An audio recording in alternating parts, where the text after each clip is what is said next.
Yeah, I suppose this is for all three, but when we go through the exercise I described this morning, it's meant to be an iterative exercise, and one of the points is what I was trying to get at, that picture of the robust strategy, and the dynamic slide, is the point that often when you start these exercises, you don't have a good option. And the whole point of the exercise is to basically construct a good set of options, which involves often changing your expectations, changing your values, and most important, and also importantly, changing your option set. I mean, so that you constructively go out and you come up with options that you no longer, that you hadn't had on the table. And so you might think of that as a value of search problem. And so one of the things I like about the confidence framework, and once we kind of got the semantics out of the way, is that it is something of a guide for then the search problem. So if all my options are put me into depending on low confidence information to determine whether I'm happy with it or not, that's a signal that the answer is, I don't want to play your game, I don't want to take your bet, I want you, maybe it's in a year, 6 months, or maybe it's in 2 hours, come back with new options, okay?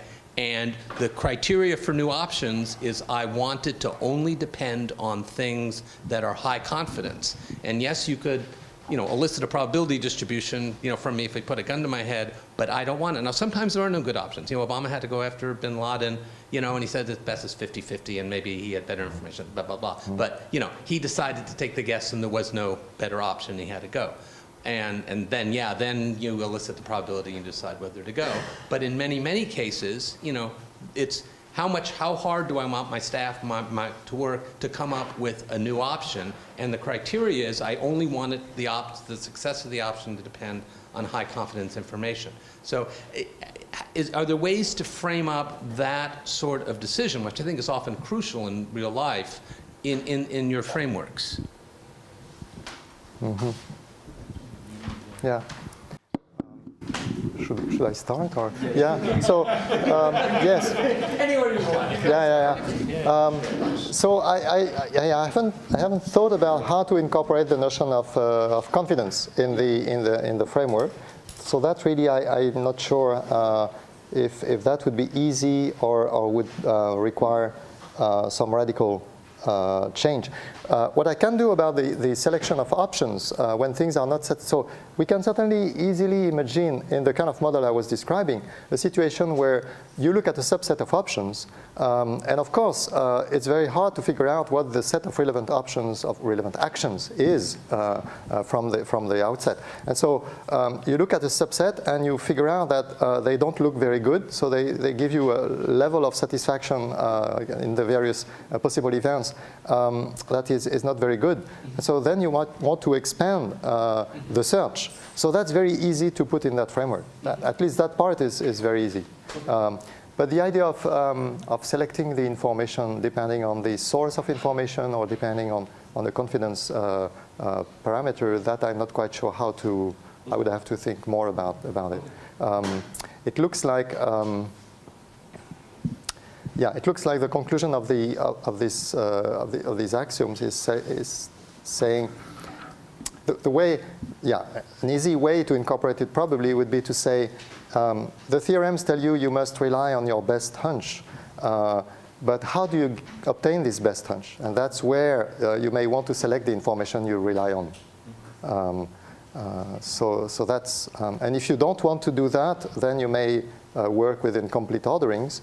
But still, the selection of the best subset that you will be working with should rely on some relevant information. So it's the selection of the information. But that's a process that is somehow external to the model, and it's nice that Brian has proposed something that is more internal to the model.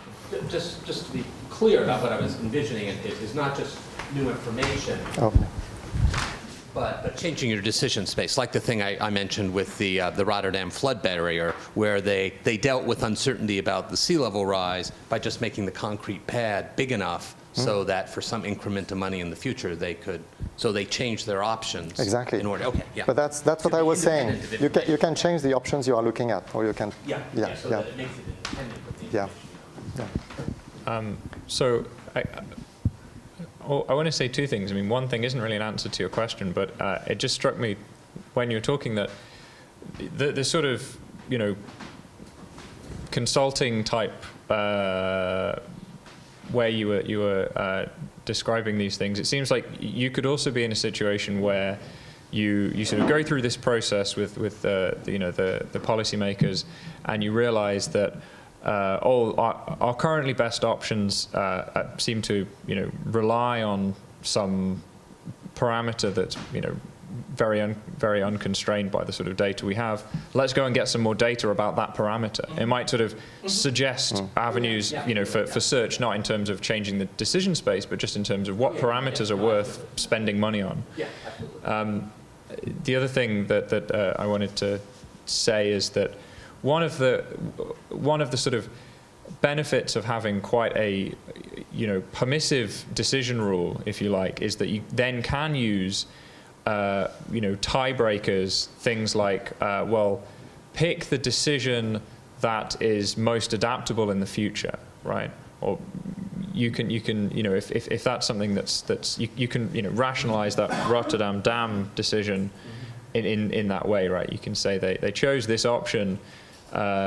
Maybe they spent a little bit more to make sure that they made the foundations of the concrete dam big enough such that they could make it bigger if they needed to in the future. And that's one of the, if you sort of, in a sense, if you over-constrain, your decision-making too early, what's going to happen is you don't want, you're going to try to optimize too early, and what you'd really want to do is leave room to allow these kind of considerations, of adaptability, or, maybe it's worth paying to avoid making the decision until we have the information about the parameter or whatever. It's definite. I mean, I think the thing is that philosophy doesn't really think about those things too much because they're too context sensitive, right? What we want is very, very general, abstract kind of decision criteria. But absolutely in concrete situations, there are going to be sort of context sensitive extra criteria that are going to make a difference to your decision making. But that I think is for people who are interested specifically in those contexts to fill in the details. Yeah, I'm not quite sure I've got a huge amount more to add to what's just been said, but I might just say the same thing again, so just in case you didn't get it the first time. Maybe. I mean, I think one area where domains where we come from, like philosophy or the theory of decision under uncertainty, is practiced by some economists, and kind of more domains which are closer to the coalface, so to speak, differ is evidently in this question of options. I mean, in a certain sense, we solve the problem of what the options are right at the beginning by assuming something rich enough. So for us, in a certain sense, it is a search question, whereas for you, it's a kind of construction question because you don't have all those options already on the table, as far as as far as I understand. And that means that in our sort of context, everything is going to be evidently more abstract. And in general, we're going to lose sight partially of the question of how to best find the information that we require to find the most efficient information that we require to take the decision, or to find techniques of identifying options that we might have overlooked, etc., etc., etc., etc. Nevertheless, I think that your question is relatively interesting, or it's very interesting. Relative to what it's late. Your question is fascinating because it's a marvelous question. Now I've forgotten why. Well, I'll just stop. Because I think, contrary to what Seamus said, I think although we've ignored that question in our domain, I think there might be some interesting things to be said about the relationship with the abstract discourse and the practical problems. It could well be that some decision rules lend themselves better to practical, to kind of pinpointing easier the information that's required. Yeah. So for example, one of the things I said in my talk about the confidence model, and I think is an important property, is its ordinality. The fact that it's ordinal means that there's you require less information to get what's required.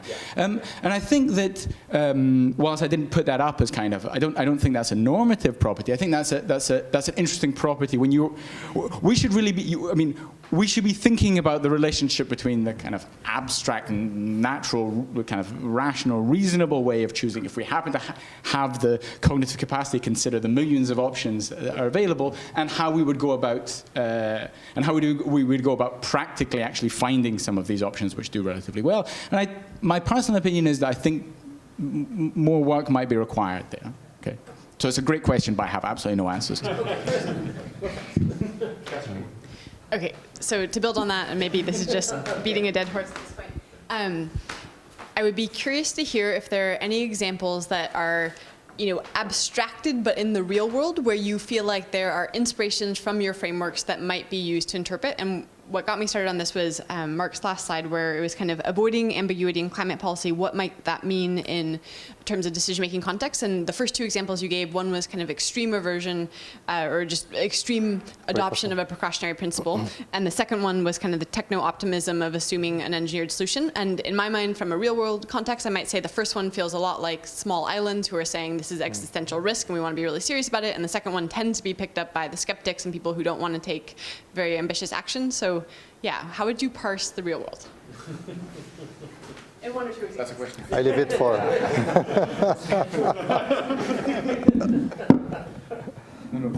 Poison microphone. No, it's a very hard question because when we look at thank you, I have one.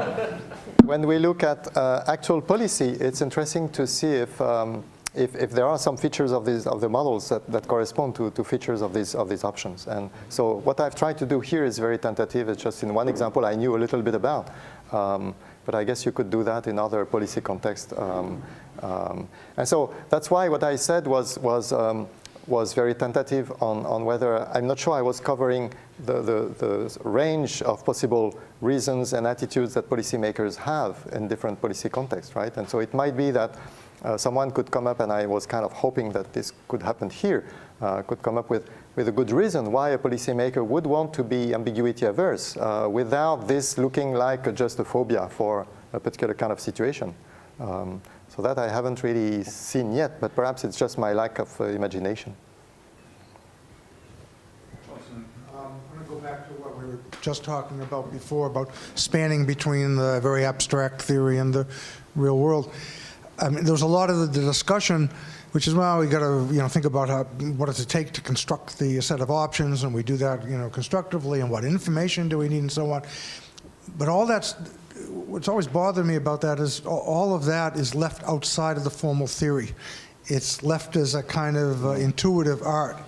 Now, with the discussion of satisficing, as I read Simon, what satisficing was all about, although Simon did not formalize it, but what was about deliberation cost and search cost. And about that, yeah, you could go out and learn more and more, but there's going to be some cost to doing that. So as I read the literature, so it seems to me that axiomatic theory, and of course I don't know all of it, but it seems to me generally axiomatic theory leaves aside search cost and deliberation cost entirely.